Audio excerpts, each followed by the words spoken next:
लेकिन लोकसभा चुनाव की शुरुआत में हर पार्टी के पास अपने मुद्दे थे, लेकिन आखिरी चरण तक पहुंचते पहुंचते इस बार मुद्दा भी बदला, सियासत भी बदली, रणनीति भी बदली और यह सियासत आकर पहुंच गई मुस्लिम आरक्षण के ऊपर। मुस्लिम आरक्षण को लेकर जितनी पार्टियां उतने दावे, जितनी नेता उतने दावे, जितने राजनीतिक विशेषज्ञ उतने दावे और सब अपनी अपनी बात कर रहे हैं। मुस्लिम आरक्षण आज की तारीख में यकीन मानिए एक ऐसा मुद्दा है जिसके सहारे मुस्लिम वोट बैंक को साधने की कोशिश तो हो ही रही है। एससी, एसटी और ओबीसी वोट को भी अपने खेमे में करने की जुगत हर पार्टी लगा रही है और अपने तरीके से कर रही है। चुनाव खत्म होने की कगार पर है, 57 सीटों पर वोटिंग बची हुई है, लेकिन यह विवाद खत्म नहीं हो रहा है। मुस्लिम आरक्षण का मुद्दा या फिर आरक्षण का मुद्दा इस बार के चुनाव में अभी भी उतनी ही तासीर रखता है।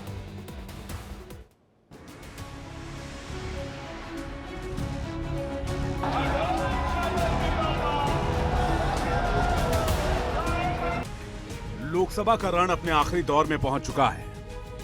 4 जून को 7वें चरण के लिए 8 राज्यों के 57 सीटों पर वोटिंग होगी, जिसके लिए सभी पार्टियां जीतोड़ मेहनत कर रही हैं। जनता को लुभाने के लिए अलग अलग पैंतरे आजमाए जा रहे हैं, जिसमें सबसे बड़ा हथियार आरक्षण है, जो इस पूरे चुनाव में एक बड़ा मुद्दा रहा है। एक तरफ मोदी समेत पूरी बीजेपी इंडिया गठबंधन पर एससी, एसटी और ओबीसी का हक मारने का आरोप लगा रही है, तो दूसरी तरफ इंडिया गठबंधन के नेता बीजेपी पर आरक्षण खत्म करने की साजिश का आरोप लगा रहे हैं। रातों रात मुसलमान की सभी जातियों को ओबीसी बना दिया। सभी जातियों को ओबीसी बना करके जो ओबीसी का हक था वो रातों रात डाका डाल दिया, लूट लिया। वो छीनने की बात कर रहे हैं। हम आरक्षण को बढ़ा देंगे, 50% से ज्यादा कर देंगे। 50% के लिमिट को रद्द करके हम आपका रिजर्वेशन, गरीबों का रिजर्वेशन बढ़ाएंगे। इस पूरे चुनाव में सभी मुस्लिम जातियों को ओबीसी कैटेगरी में आरक्षण दिए जाने के मुद्दे पर बीजेपी इंडिया गठबंधन पर हमलावर रही है। आखिरी चरण के पहले जब पीएम मोदी से आरक्षण के मुद्दे पर सवाल किया गया तो उन्होंने कहा कि एससी, एसटी और ओबीसी को अंधेरे में रखकर उनका अधिकार मुसलमानों को दिए जा रहे हैं। यूनिवर्सिटी तक को माइनॉरिटी स्टेटस दे दिया। अब दिल्ली में ही जामिया मिलिया जो यूनिवर्सिटी है उसको उन्होंने माइनॉरिटी बना दिया, उसमें सारे आरक्षण खत्म हो गए। एडमिशन में भी नहीं, नौकरी में भी नहीं। और बाद में तो चीजें उभर करके आई कि करीब करीब 10,000 ऐसे इंस्टीट्यूशंस हैं जिसको इस प्रकार से आरक्षण के जो एससी, एसटी, ओबीसी का अधिकार था वो पिछले दरवाजे से उसको छीन लिया गया है। आरक्षण को लेकर मचे सियासी बवाल पर आरजेडी नेता तेजस्वी यादव ने आखिरी चरण में वोटर्स को अपनी ओर खींचने के लिए एक और दांव चला और मुस्लिम ओबीसी जातियों की केंद्रीय सूची जारी करते हुए लिखा कि इन मुसलमानों को गुजरात में भी पिछड़े वर्ग में आरक्षण मिलता है। आरक्षण को लेकर हाँ, हमको जानकारी के लिए प्रधानमंत्री जी के ज्ञान में वृद्धि हो, उनको सही जानकारी मिले, इसलिए हमने जो है फैक्ट्स के साथ, सच के साथ उनको ट्वीट भी किया है और खुला पत्र भी लिखा है। दरअसल इस पूरे चुनाव में बीजेपी ने आरक्षण को बड़ा मुद्दा बनाया और आरोप लगाया कि कांग्रेस की सरकार एससी, एसटी और ओबीसी कैटेगरी के आरक्षण में सेंध लगाकर उन मुस्लिम जातियों को भी इसमें शामिल करना चाहती है जो इस कैटेगरी में नहीं आती। इसके लिए बीजेपी कर्नाटक की कांग्रेस सरकार के फैसले का हवाला देती है। इसके अलावा बंगाल समेत कुछ और राज्यों का भी जिक्र करती है। आरक्षण का मुद्दा इस पूरे चुनाव में बीजेपी ने इसलिए भी उठाया क्योंकि इसका इम्पैक्ट कई राज्यों के विधानसभा चुनाव में देखने को मिला है।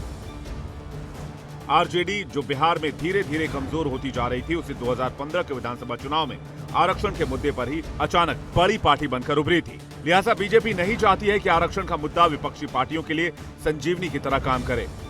इसलिए बीजेपी ने इस लोकसभा चुनाव में आरक्षण को बड़ा मुद्दा बनाया, जिससे कई दफा विपक्षी दल बैकफुट पर देखे गए। तेजस्वी यादव इस मामले को बार बार उठा रहे हैं, बीजेपी पर हमला कर रहे हैं। आज एक सोशल मीडिया पर पोस्ट किया, उन्होंने लिखा ये लोग नहीं जानते हमारे संविधान में आरक्षण का आधार धर्म नहीं बल्कि सामाजिक पिछड़ापन है। तेजस्वी यादव ने जो लिखा वो बिल्कुल सही लिखा है, लेकिन उन्होंने ये नहीं बताया कि इस मुद्दे पर जो विवाद है वो मुसलमानों को आरक्षण देने पर नहीं है, बल्कि मुसलमानों को गलत कैटेगरी में धर्म के आधार पर आरक्षण देने का है। सभी मुस्लिम जातियों को ओबीसी या एससी, एसटी कैटेगरी में आरक्षण देने पर है विवाद। तो मैं आपके सामने परत दर परत एक एक चीज रखने जा रहा हूं, जिससे आपको पूरा विवाद समझ में आएगा। यह मुद्दा क्रिस्टल क्लियर आपके सामने हो जाएगा।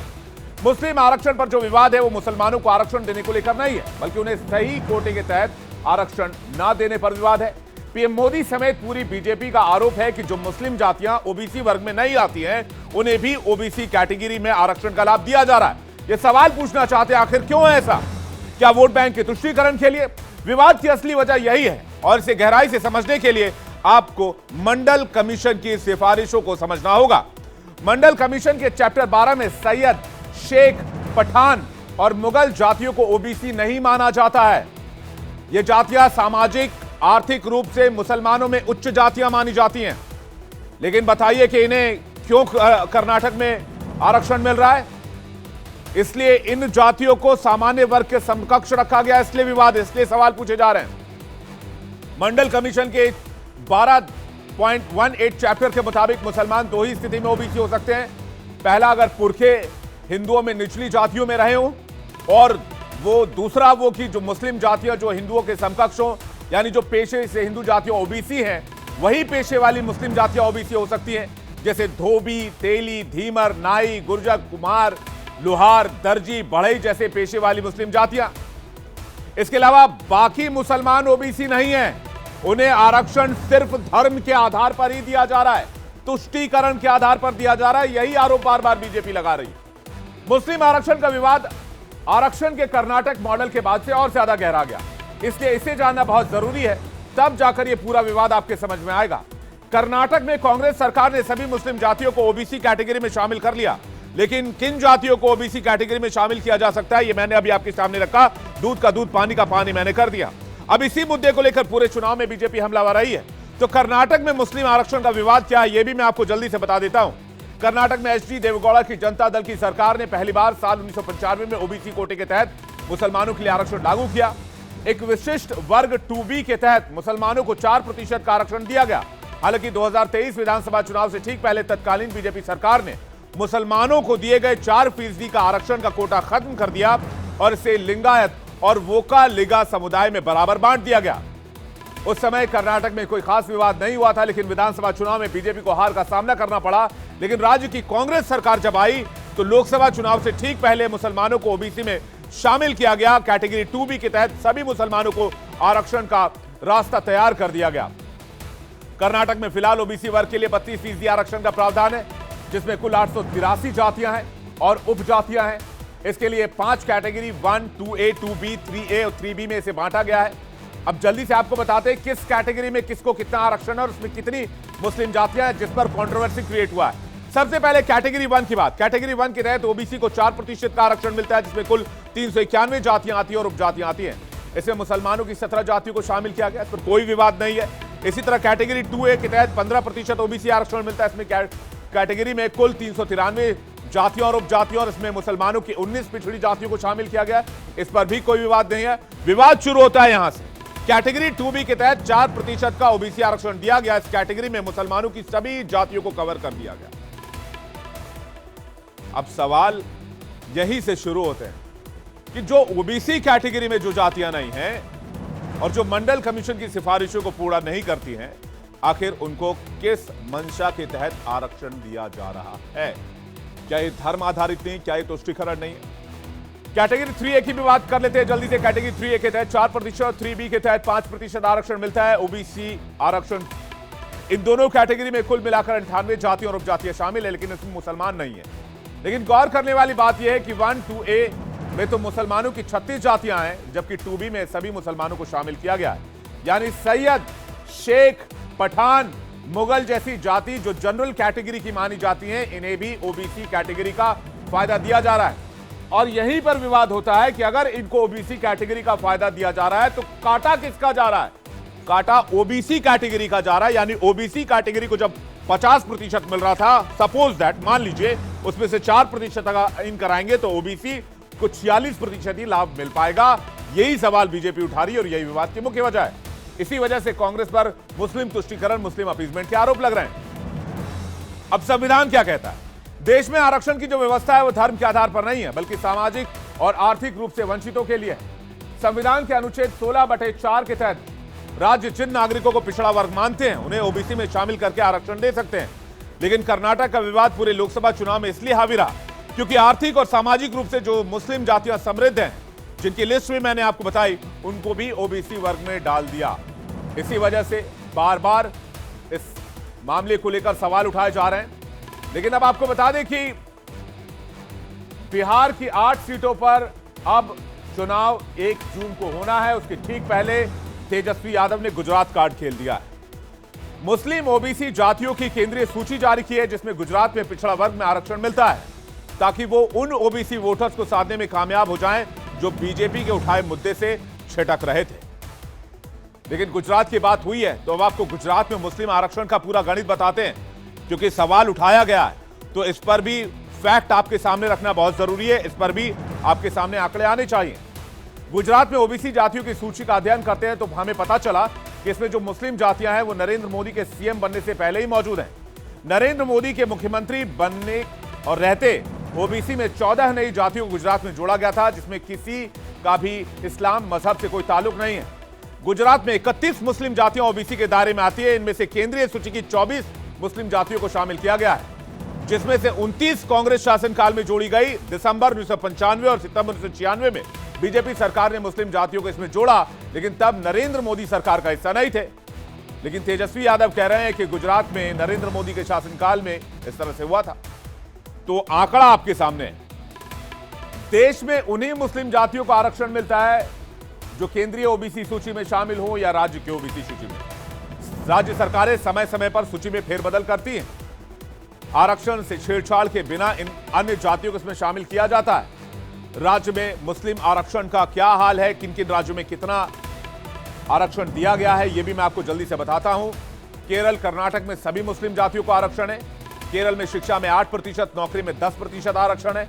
कर्नाटक में मुस्लिम ओबीसी को 19% का आरक्षण है। इसके अलावा कर्नाटक में सभी मुसलमानों को ओबीसी कोटे में 4% का अलग से आरक्षण है। तमिलनाडु में 90% मुसलमान आरक्षित श्रेणी में है। राजस्थान में 14 मुस्लिम जातियों को ओबीसी का आरक्षण है। गुजरात में 31 मुस्लिम जातियों को ओबीसी का आरक्षण है। उत्तर प्रदेश में 24 मुस्लिम जातियों को ओबीसी का आरक्षण है। हालांकि बीजेपी शासित राज्य अब ये कह रहे हैं कि बदलते परिवेश में, बदलते दौर में आरक्षण की समीक्षा कराई जाएगी, सर्वे कराया जाएगा और देखा जाएगा कि जिन मुसलमानों को ओबीसी का आरक्षण दिया जा रहा है उनके मौजूदा हालात कैसे हैं, उसके बाद फिर आगे फैसला लिया जाएगा। ओबीसी कैटेगरी में मुसलमान आरक्षण का मुद्दा क्यों गर्मा है, बीजेपी से इतना बड़ा मुद्दा क्यों बना रही है, उसे आप 1996 से लेकर 2019 तक के चुनाव में बीजेपी को मिले ओबीसी वोट से भी समझ सकते हैं। ओबीसी वोट मैं जल्दी से आपको दिखा देता हूं। आखिर ओबीसी का मुद्दा इतना गर्म क्यों है, क्यों बार बार विपक्ष बीजेपी के ओबीसी वोट बैंक पर हिट कर रहा है। 1996 में जहां बीजेपी को 19% वोट मिलते थे, वहीं कांग्रेस को 25, अदर्स के खाते में 56% वोट जाते थे। लेकिन 1990 में बढ़कर 23% पर बीजेपी पहुंची, कांग्रेस 24% पर, यानी कि 1% का नुकसान हुआ, अदर्स 53% पर। 2004 की अगर आप देखें तो 2004 में बीजेपी 23 पर पहुंच गई। 2009 में फिर बीजेपी थोड़ी कम हुई, लेकिन 2014 में 34% पर बीजेपी आ गई और 2019 में 44% पर बीजेपी आ गई, जबकि 2019 में कांग्रेस 15% पर आ गई और अन्य यानी कि जो अदर्स हैं उनके खाते में 41% का वोट, यानी अन्य के से ज्यादा जो परसेंटेज है वो बीजेपी के पास। इससे साफ पता चलता है कि ओबीसी वोट बैंक को लेकर, बार बार आरक्षण को लेकर, संविधान को लेकर विपक्षी पार्टियां बीजेपी पर निशाना क्यों साध रही हैं। साफ सीधी सी बात है, अगर ओबीसी वोट बैंक को तोड़ने में कामयाब हो गई विपक्षी पार्टियां या इंडिया अलायंस, तो मोदी सरकार को रोकने का फॉर्मूला भी तैयार हो जाएगा।